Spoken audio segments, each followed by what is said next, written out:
Okay, let's do this thing. Thank you everyone for tuning in today. I'm Robin. Hello. I'm the Director of Client Success at Buyer-Power. So we're the leading global platform for referral marketing. You know the kind of thing. Your friend falls in love with the brand, they share a link with you, and if you end up shopping from their link, then you both get rewarded. So I'm a lucky guy. I get to work with brands like these every day, helping them design and optimize their advocacy programs. A lot of what underpins the advice I give to our clients boils down to understanding how their customers think, right? What motivates them? How can I get them to do the things I want them to do? And when you're asking those kinds of questions, you're really talking about this, psychology, the way our brains, all of our brains, work. So that's what I want to talk about today. The 7 psychological principles I use most often at Buyer-Power. Now, I use them to maximize the success of refer a friend programs. But, you know, everyone tuned in today is a marketeer in some sense or works with marketing people. And I think you're going to find these principles just as useful in your own work, whatever it is that you do. So, shall we begin? Let's get started with the first one. The norm of reciprocity. I'm really sorry about the names of some of these principles. Psychologists are an incredibly pretentious bunch, right? Anyone else would say, you scratch my back, I scratch yours. But no, it's the norm of reciprocity. Anyway, let's take a look at an example. You know what these are, right? These are the little sweets you get along with your bill in a restaurant. Now, you don't get them because the restaurant thinks you're still going to be hungry. You get them because they want to treat you, right? Your waiter or your waitress wants to treat you because they want to be treated in return. They want a tip, right? They give you something, you feel obliged to pay it back. That's the norm of reciprocity. Now, a few years ago, a professor at Cornell ran an experiment. He wanted to see how these little sweets affected the level of tipping. The research paper he wrote investigating this is incredibly long, right? A huge amount of maths. I read it, so you don't have to. What it basically boils down to is this, right? When a waiter or waitresses gave their customers one sweet with their bill, these experiments that he ran, the tips went up 3%. Okay. When they gave customers 2 sweets with the bill, the tips went up 14%, right? Amazing. But there was a third experiment. First, the waiter or waitress, they would give 1 sweet with the bill, and then they'd be walking away from the table. They double back, they come back to the table and go, you know what, guys, you've been such a pleasure to serve today. Why don't you all take an extra sweet, right? Just for you. And when they did that, the tips went up 21%. So that's the norm of reciprocity. When someone gives you something, you feel duty bound to pay it back. So, how can you use this psychological rule to help you in your day-to-day? Well, this is how. Default sharing messages. A lot of people are lazy, hate to say it, but it's true. And if you've got any sharing buttons on your website, any tools, you probably noticed this too, right? People are much more likely just to hit a share button and post whatever text you set as the default than they are to customize it. But that gives you a lot of power. You get to put words in people's mouths, and that means you can do what Smarty, the new sub-brand from 3 Mobile, you can do what they do. Let's take a look. This is their default text, right? It's their default text if you share their referral program on Twitter. And you see this guy here, Gary Walker, he's saying, fancy a free month in mobile to his friends, use my link and you'll get a month free with Smarty. P.S. I get one too, right? That taps right into the norm of reciprocity, okay? So Smarty wrote this, Gary's sharing it, they put the words in his mouth, right? His friends can see that they can reciprocate when they take the offer himself, right? Really simple, really effective. So, that was the norm of reciprocity. Let's move on to this one, perhaps most pretentiously named of all of them, the scarcity heuristic. Now, the famous economist Adam Smith was writing about this one back in the mid-19th century. But what it boils down to is this. The rarer something is, the more we want it. Let's take a look at an example. Those are Cabbage Patch Dolls. That's Aaron Paul from Breaking Bad and Westworld Season 3. You seen that trailer? Trailer just came out, very good. And together, this is the picture. It's going to give you nightmares tonight. Right, if you don't remember Cabbage Patch Dolls, here's a brief recap. 1983, Coleco Industries released a smushy-faced doll. It came packaged with adoption papers, right? Supposedly, it was found in a cabbage patch. Will you be my mummy? Right, that's how it worked. It was a neat gimmick, right? And it caused sales to go through the roof. Now, the Chinese workers who made these dolls, because they weren't really born in a cabbage patch, They couldn't make them fast enough, so they began to sell out, okay? And that only made people want them more. Fights broke out at stores when they advertised they had some stock, right? People stood in 14-hour queues just to get into those shops. And a secondary market emerged where people were paying thousands of dollars for a doll that originally retailed for less than 20. This one, for example, cost so much it had to be delivered by Brinks security guards. Now, it wasn't that the dolls were innately desirable, they're ugly as sin. It was just their rarity, their scarcity that led to them becoming one of the retail sensations of the 1980s. And that right there is the scarcity heuristic in action. The more rare something is, the more we value it. Now, you probably use the scarcity heuristic all the time without necessarily realizing it. So Black Friday, limited edition products, while stocks last, those things are all about scarcity. Me, I tell brands to limit the referrals their customers can make. And that sounds insane, but it really works. Because when you tell someone they can only refer, say, 8 friends, a use them or lose them mentality kicks in, okay? Instead of just sharing once or twice, they keep sharing until their entire allocation of referrals has been taken up by their friends. And in turn, just like we saw with Cabbage Patch dolls, those friends themselves are more likely to take up a referred offer and shop if they feel like they're getting something rare and unusual. So, here's an example of a brand doing exactly that. This is an employee friends and family program powered by Buyer Power for Gap. Now, if you're lucky enough to know someone who works for Gap, you might have already seen this. A few times every year, every Gap employee is given a limited number of 50% off codes they can hand out to their nearest and dearest. And limiting things even further, those friends only have a few days to use the vouchers before they expire. So it's a double whammy of scarcity, quantity and time. And what we've actually found working with Gap is the tighter the limits get, the higher that conversion rate climbs. Okay, this is a fun one, and thank God there's no pretentious name for it, but I know what you're thinking, that whole men are from Mars, women are from Venus thing, it's so played out, it's so 90s. I hear you, but a recent series of experiments documented in this journal, Nature Human Behaviour, suggests that men and women are different from each other in at least one regard, right, when it comes to matters of generosity and selfishness. A team of Swiss neuroscientists strapped a test panel of men and women into MRI scanners and presented them with a series of choices, right? Share a financial reward with others or keep all the money to yourself. The results were fascinating. Not only did female subjects share more generously than the men, the reward center in their brains, it's called the striatum, right? That engaged whenever they split the cash, right? It flooded them with the delicious happy drug dopamine. It's what our brains use to make us do things, to tell us to keep doing certain things, right? Your brain goes, that's really good, keep doing it. It gives you the dopamine and a habit sort of form. So when females share the money, dopamine, all in their systems. But wouldn't you know it, the men's striata only engaged when they kept all the money. Now, in a follow-up experiment, the subjects were given a dopamine inhibitor. And fascinatingly, the women started sharing less while the men began to share more. So, there you have it. The chemistry in all our brains means that women love to share rewards with their friends, while men are primarily motivated by looking after number one. And that's something I use all the time when I'm working with brands and helping them design their referral programs. If, like the perfume shop, they've got a predominantly female audience, I could tell them to highlight the sharing aspects of their program, right? The rewards their customers' friends will get when they shop via their links. So, give £10, receive £10, right? That's first, give first, receive second. Perfume is meant for sharing. It's a largely female audience and that plays well. But if like Charles Turbert's shirts, they've got a predominantly male audience, you've got to flip that around.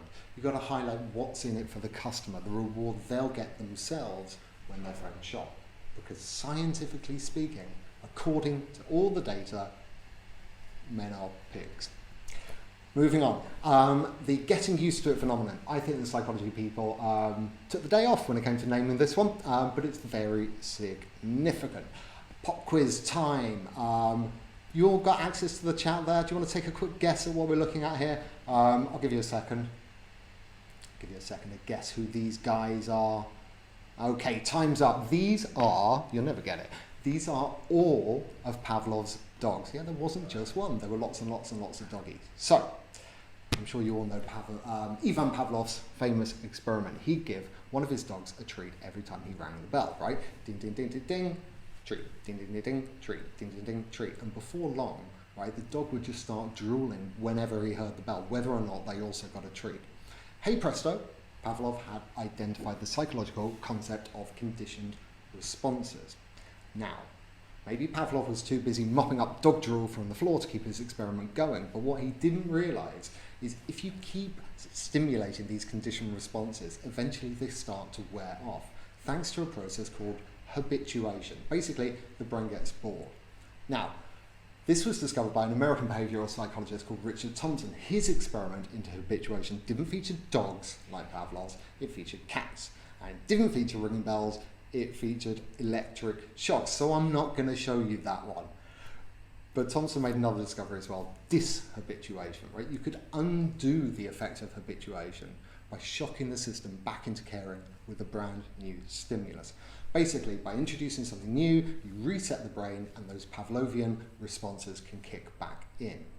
So, what do habituation and dishabituation have to do with marketing? Well, no matter how much your customers love your campaigns or love your website or your referral program, habituation is going to set in and they're going to get bored. That's why it's crucial to re-inspire your audience from time to time with something fresh and new. At BioPower, some of our clients, like the fashion retailer Boohoo, they use calendar events like Halloween or Christmas or Black Friday to inject something new into their Refer a Friend program. Summer's coming, there'll be a lot of that. Others play with the rewards on offer for referrers or the incentives held out to friends, tweaking the program, not just to see how that actually affects things. You know, will people want to get a 20% rather than 15%? That's interesting. But just to keep things vital as well. That's another reason to keep changing things up. None of our clients test their programs on animals. Promise. All right, I'm going to flip this one around. I'm going to start with a marketing hack first. And it's a pretty basic one. If you've got something you want people to like, you need to promote it and link to it in as many places as possible. Put it in the navigation of your website, put it in the footer, feature it in banners, put it in your emails, post pictures on Instagram and videos on YouTube. And if, like one of our clients, BT Mobile, you've got an app, put it in your app too. Basically, put it everywhere. Here's why, mere exposure theory. You can read the technical definition on the screen there, but basically it means this. The more people see things, the more they like them. Really, that's all it takes. Now, who wants to see a student with a bag on his head? It's 1966 while England are winning the World Cup at Wembley. This guy, Professor Charles Goetzinger, is at Oregon State University. He's the chap on the left. On the right, he's one of his students who one day turns up to class wearing a big black bag over his entire body, right? Only his bare feet showing, possibly bare underneath the bag. We will never know. Now, Goetzinger knows who the student is, but none of his other students do. And their initial reaction is pretty hostile. Who's the bag? What the hell does he think he's doing, right? The months go by, and the bag keeps showing up as the bag. He's wearing the bag every day when he comes to class. And over the months, gradually, his peers' reactions turn from hostility into curiosity and eventually to friendship. It turns out that contrary to popular belief, familiarity doesn't breed contempt at all. Actually, the opposite is true. The more they saw the bag, the more they liked him. A couple of years later, this guy decided to put Goetzinger's observations to the test, right? That was just a kind of anecdotal thing. He wanted some numbers behind it, so he ran an experiment of his own. He got his subjects to say how positively they felt about a series of entirely nonsensical, made-up Chinese-style written characters, right? They're just ciphers, they don't mean anything, but he'd ask people how do they feel, positive or negative, after they saw them. Now, he'd do it in a sequence, so he'd show a card, he'd show another card, he'd show another card, and he'd repeat some of these cards, right? Some of them would just be repeated once or twice in the sequence, but some of them would get repeated up to like 25 times. And fascinatingly, the more people saw any one of these given characters, even though they were completely meaningless, the more they decided they liked them. Mere exposure, it seems, leads to likability. So, remember how I was saying it's vital to put the campaigns or the programs you care about everywhere you can. It really makes a difference. Okay, loss aversion theory. You might know this one. Losses hurt twice as much as gains feel good. That's what it boils down to. Now, frankly, no one knows why, but there is a theory, and it's all about cavemen. Okay, imagine this is you. You are a caveman called Ugg. One day your cousin Ugg comes along, he proposes a bet. If you can hunt a saber-toothed tiger for the tribe before him, he'll give you all his food for the week. But if he hunts a saber-toothed tiger before you have to hand over all your food for the week.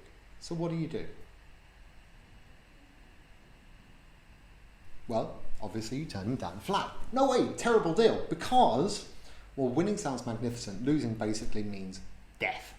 Fast forward 300,000 years and scientists still can't be sure, but the prevailing wisdom is that the very meagre day-to-day subsistence kind of life that our ancestors led, that's why we're still so incredibly averse to losing something we already have. Now, it's actually a subset of loss aversion that I use to supercharge referral programs, and that's the sunk cost fallacy.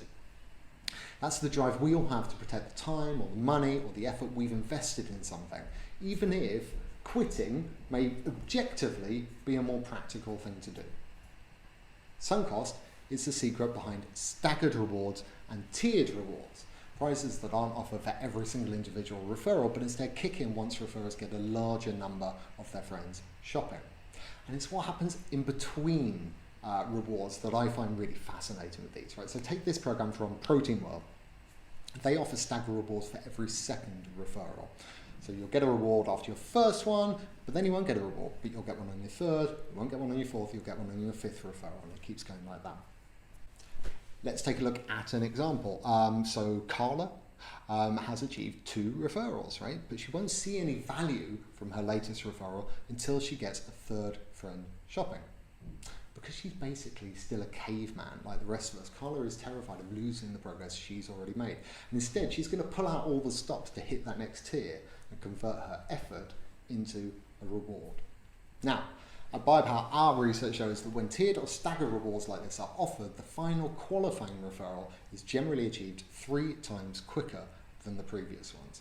That's because referrers do everything within their power to ensure their hard work doesn't go to waste. Okay, here is the final psychological principle I'm going to discuss today.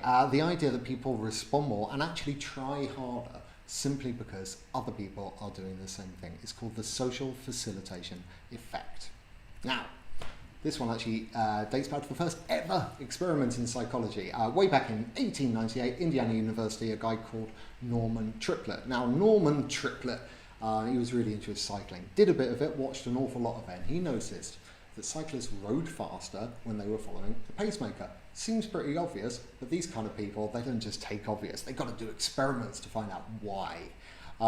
He had some really oddball theories though, one of which he called the theory of hypnotic suggestions. Essentially, the spinning bike wheels of the pacemaker led to muscular exaltation among the following riders because they got hypnotized by these spinning wheels, right? They saw them spinning, they got hypnotized, and their muscles grew because they were ridiculous, right? Completely ridiculous. He discounted that theory. Good. Instead, Triplett came up with an experiment where he got 40 children. He tasked them with winding in fishing reels, right? Like you don't find on a fishing rod, but these were mounted to a table, right? And they'd have to wind in the whole reel as fast as they possibly could. Have a look at a picture of it. Here we go. So you can see he's got 2 of these reels mounted to this device, right? And it all comes off a central spindle at the end, right? Now, sometimes he put a child at position A and get them to wind it and see how long it took. Sometimes he put a child at position B, same thing. But take a drink because it's very dramatic. If you put a child at A and B at the same time, the overall performance was boosted, right? Just because there was another child next to them, it made them go even faster. Now, Triplett's work has been discounted since he conducted that experiment back in the late 19th century. But what Norm lacked in statistical rigor, he made up for in good hunches, because since then, bucket loads more research has gone into the psychology of competitiveness, right? It's accepted as one of the main tenets of the booming sports psychology industry. There is a reason why so many world records are broken at the Olympics. And it's that same desire to prove yourself against your peers that underpins the success of eBay. Or you know the way some travel companies tell you that 10 other people are looking at the hotel that you're looking at, right? It's the same thing. It's competitiveness. It all goes back to Triplett's kind of work. Now, I'm lucky. I get to use competitiveness literally by using leaderboards. Like this one from 3, the mobile network. So if you can refer more people than anyone else within a certain window of time, you're going to win a brand new phone. Now, 3 are also taking measures to counteract what's called the N effect. It's a psychological phenomenon where the more competitors there are, the lower the intensity of that competition, right? It's the same principle that causes people to tip less generously when they're part of a large group. As a high-profile brand with millions of customers and social followers, 3 can expect an awful lot of referrers to be competing for the top prizes. So they've tackled the N effect by offering not just one top prize, but several. You've got 1 each for the 3 people who refer the most friends, and then you've also got another prize which is drawn at random from all the people that achieve 1 referral or more. Kind of clever. Leaderboards like this really work. In 3's case, their acquisitions doubled once their leaderboard went live, and in an industry where acquisition is everything, that makes a huge difference. So that's social facilitation, and together with those 6 other psychology principles, those are the hacks I use every day to turn our clients' referral programs into world beaters. Now, we know from our research by Power that only about 15% of you have a referral program. That's insane, by the way. We should definitely talk about that. But even if you don't do referral, even if you've got no plans to start, I hope that today's webinar has given you a few ideas that you're going to be able to use in your day-to-day. Personally, I'm going to single-handedly disprove the theory that all men are selfish bastards by generously winding this down to a close and stop taking up your time. But thank you so much for your time. If you have any questions, drop them in the chat there or drop us an email and we'll absolutely get back to you. Thank you so much. Have a great day.